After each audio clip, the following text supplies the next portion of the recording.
Don't mind the crazy hair.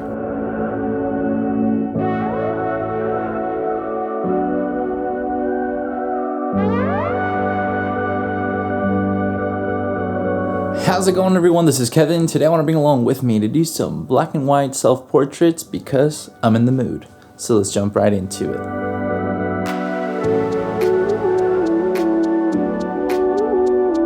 There's some days that I just honestly feel like shooting black and white, not so much because I want to focus on the colors anymore, but I just want to focus on the emotions or just kind of how I'm feeling that day. And I think black and white sometimes can portray that for me, just if I'm having like an off day mentally for like emotions in a sense.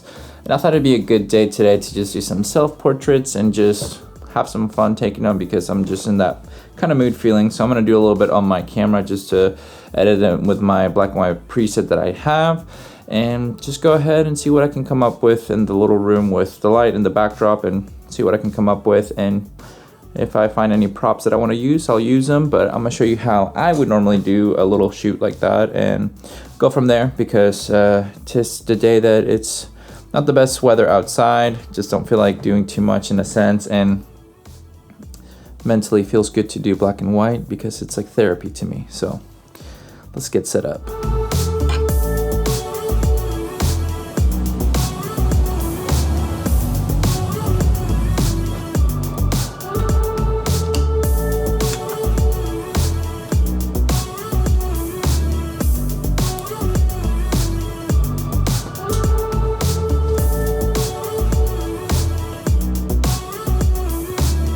So this is a basic setup that we're going to be using. I'm only going to be using one light just for now, and if I feel like I need to add other stuff, I might.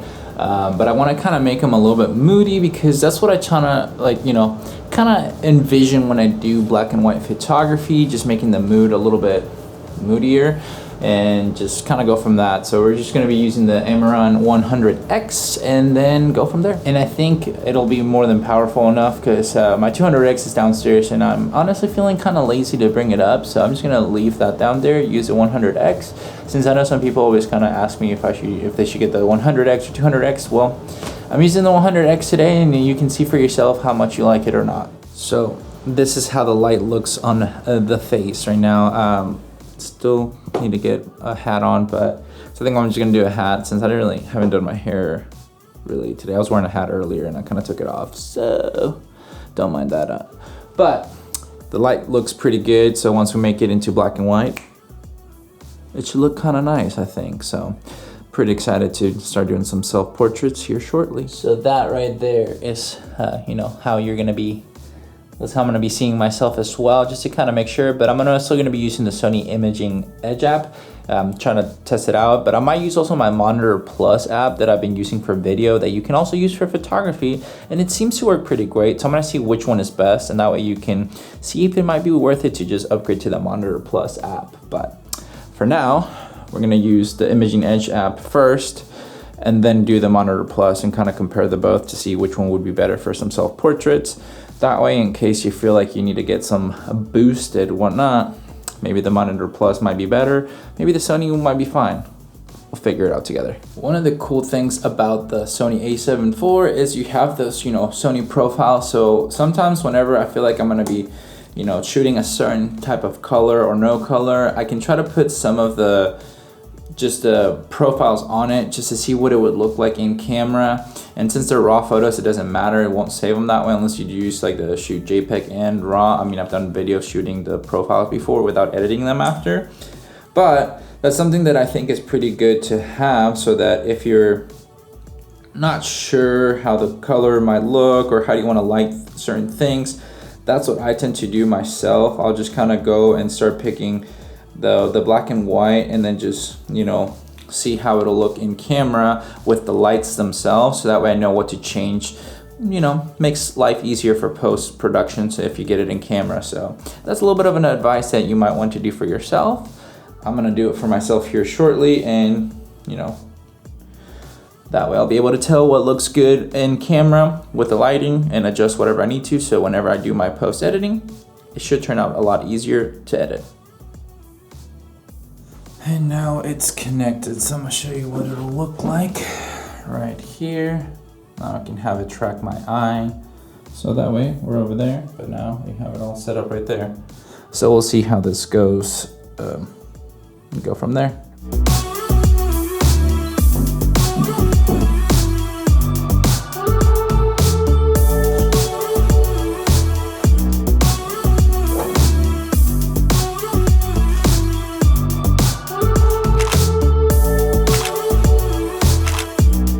So I want to try out moving the light to the other side just to have a little bit of both perspectives, and sometimes you never know, you like the angle of a certain side better. So we're gonna go ahead and test that out and see how it goes.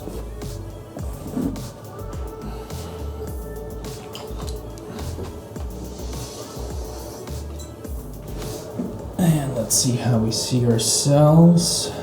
Should be good. I might be able to turn it towards me a little bit more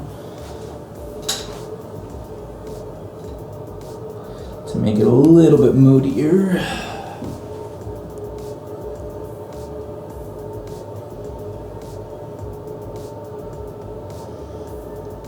All right.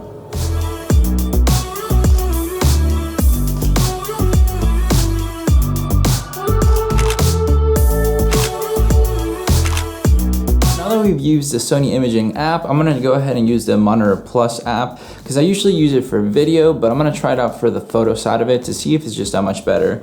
Honestly, the Sony Imaging Edge app has not been horrible. It really was giving me grief at the beginning, but so far it's been pretty good. I mean, this is kind of just how I set it up for myself.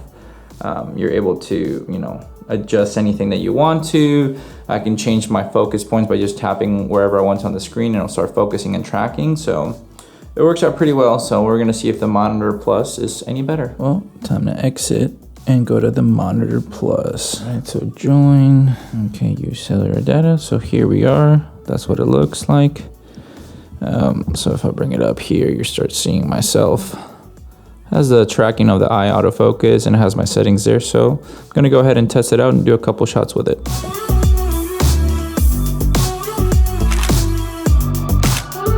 Well, I'm done using the Monitor Plus app.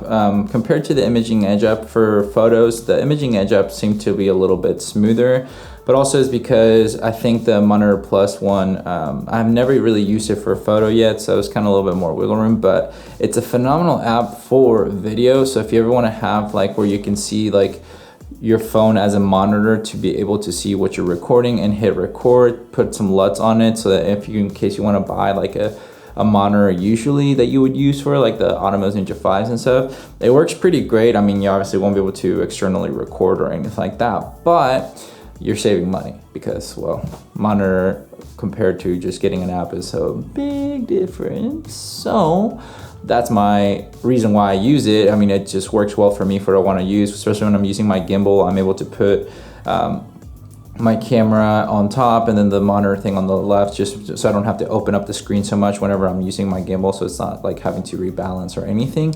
It makes it a lot easier. So I've used it a lot.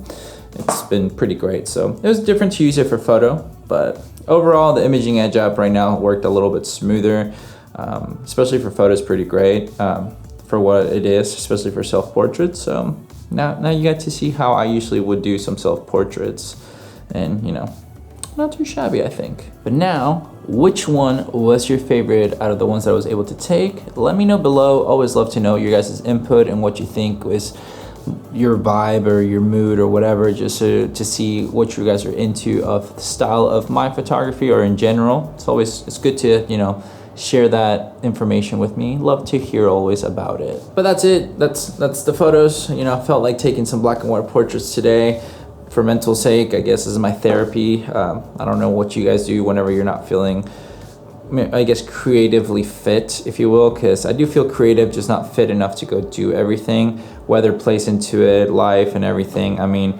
the holidays coming up, still getting adjusted with my dad's passing and everything. I mean, I don't talk about it too much, but it is what it is, I guess. But I just enjoy being able to create, and it helps me have a little bit of an outlet to feel better mentally, just to do these videos. Conversing with you guys has helped out a lot, and I know with the holiday seasons coming up, being the first holiday without them, it'll be interesting, I guess, to see how I do.